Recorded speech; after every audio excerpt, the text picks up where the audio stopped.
বলেন তো, আপনি মারা যাওয়ার পরে অন্য একজন হুজুর এসে যদি জানাজাটা পড়ায়, আপনার ছেলের মতো আবেগ কি আসবে? না। আমি আমার বাবার জানাজার নামাজ ইমামতি করলাম, তখন আমি ছোট ছাত্র ছিলাম, এখনো ছোট, কিন্তু এখন তো বয়স 30-এর কাছাকাছি আছে, তখন তো আরো ছোট।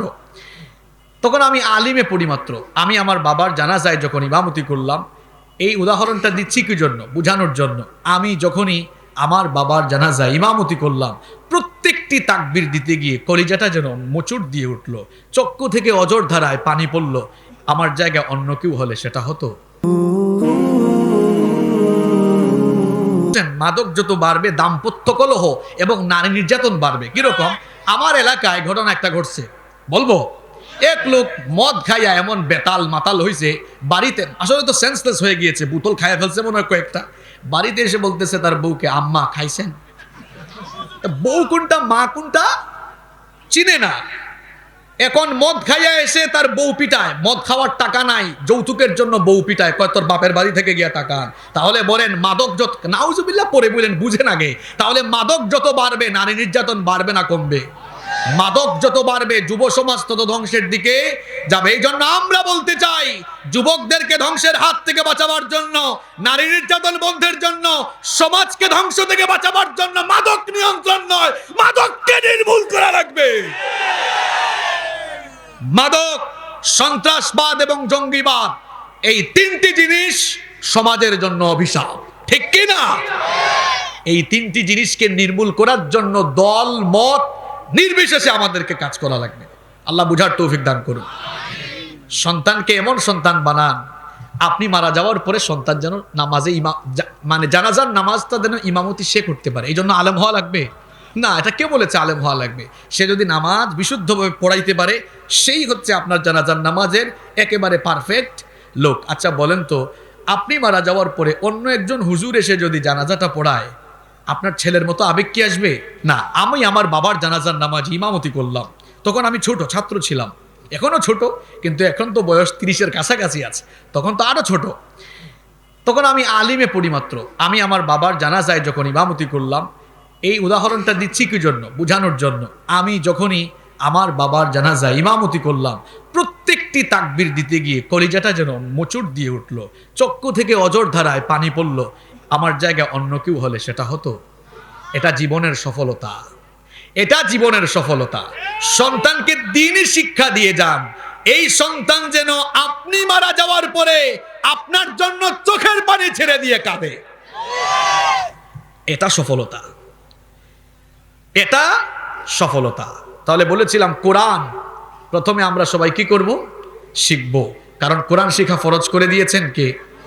আরেকটু জোরে বলেন। সন্তানটাকে কোরআন শিখান, কিয়ামতের দিন আল্লাহ আপনাকে এমন সম্মানিত করবেন।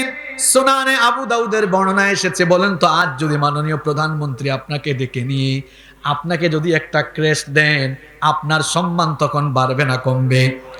এবার শুনেন, সন্তানগুলোকে যদি আপনি কোরআন শিখিয়ে যান, নবীজি বলেছেন, মান ক্বারা আল কোরআন ওয়া আমিলা বিমা ফি উলবিসা ওয়ালিদাহু তাজান ইয়াউমাল কিয়ামাহ। নবীজি বলেছেন, যেই লোক কোরআন পড়ে কোরআন অনুযায়ী আমল করে, এমন করে সন্তানকে যারা গঠন করে, ওই সন্তানের মা বাবাকে আল্লাহ তাআলা কিয়ামতের দিন তাদের মাথার মধ্যে নূরের মুকুট আল্লাহ পরিধান করাবে। এজন্য সন্তানগুলোকে কোরআন শেখানোর দরকার আছে না নাই? কোরআন কেন শিখবেন? 5 ওয়াক্তের নামাজ আমাদের জন্য ফরজ করে দিয়েছেন কে? সালাত ইজ দ্য কি অফ সাকসেস। নামাজ সফলতার চাবি। নামাজ ছাড়া জান্নাতে যাওয়ার সুযোগ। এখন বলেন তো, নামাজের মধ্যে কোন কিতাব থেকে পড়তে হয়? মনে করেন কেউ একজন নামাজি ইমামতিতে দাঁড়াইছে আপনাদের এলাকায়, আল্লাহু আকবার, কুরআন না এবার বুখারী শুরু করছে। আন আবি হুরায়রা রাদিয়াল্লাহু আনহু قال قال رسول الله সাল্লাল্লাহু আলাইহি ওয়াসাল্লাম। দৌলতপুরের মানুষ বলবে, হুজুর কি ব্যাককল হয়ে গেল নাকি? কারণ সবাই জানে নামাজ শুরু করলে কোন কিতাব থেকে পড়তে হয়। আলহামদুলিল্লাহি রাব্বিল আলামিন আর রহমানির রহিম মালিকি ইয়াউমিদ্দিন ইয়াকা না'বুদু ওয়া ইয়াকা নাস্তাঈন ইহদিনাস সিরাতাল মুস্তাকিম সিরাতাল লাযীনা আন'আমতা আলাইহিম গায়রিল মাগদুবি আলাইহিম ওয়ালাদ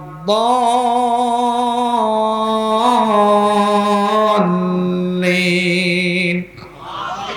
কোন কিতাবের সূরা? আল কোরআন। কোন কিতাব?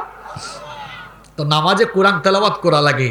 আপনি যদি বিশুদ্ধ করে কোরআন পড়তে না পারেন, আপনার তো 5 ওয়াক্তের নামাজ একেবারে বিফল হয়ে যাবে। এই জন্য 5 ওয়াক্ত নামাজ যথাযথভাবে আদায়ের জন্য কোরআন শেখা আপনার জন্য কম্পালসারি, নট অপশনাল।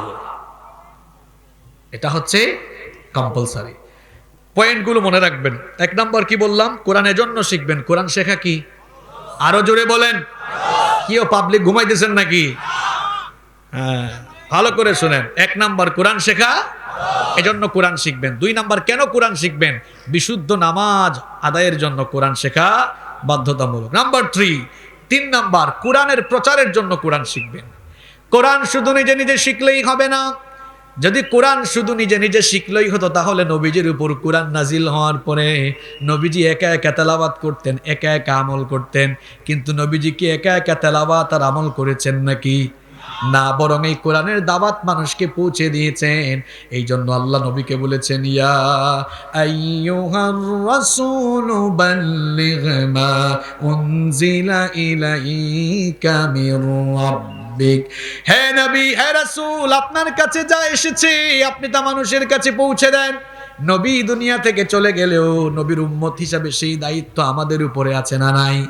আল্লাহ তাআলা বলেছেন, ওয়াল তাকুম মিনকুম উম্মাতুন ইয়াদউনা ইলাল খায়রি ওয়া ইয়া'মুরুনা বিল মা'রুফি ওয়া ইয়ানহাউনা আনিল মুনকার ওয়া উলাইকা হুমুল মুফলিহুন।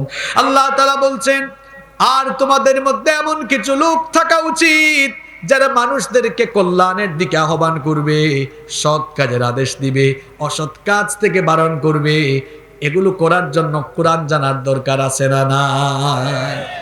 তাহলে কোরআন 3 নম্বর এই জন্য শিখবেন। কোরআনের প্রচার করতে হলে কোরআন আপনাকে শিখতে হবে। 4 নম্বর কোরআন আপনি এই জন্য শিখবেন, কোরআন না শিখলে আপনি হেদায়াত পাবেন, কারণ এই কিতাব হেদায়াতের কিতাব। আল্লাহ কোরআনে বলেছেন, হাদা বায়ানুল লিন্নাসি ওয়া হুদান ওয়া মাউইযাতাল লিল মুত্তাকিন।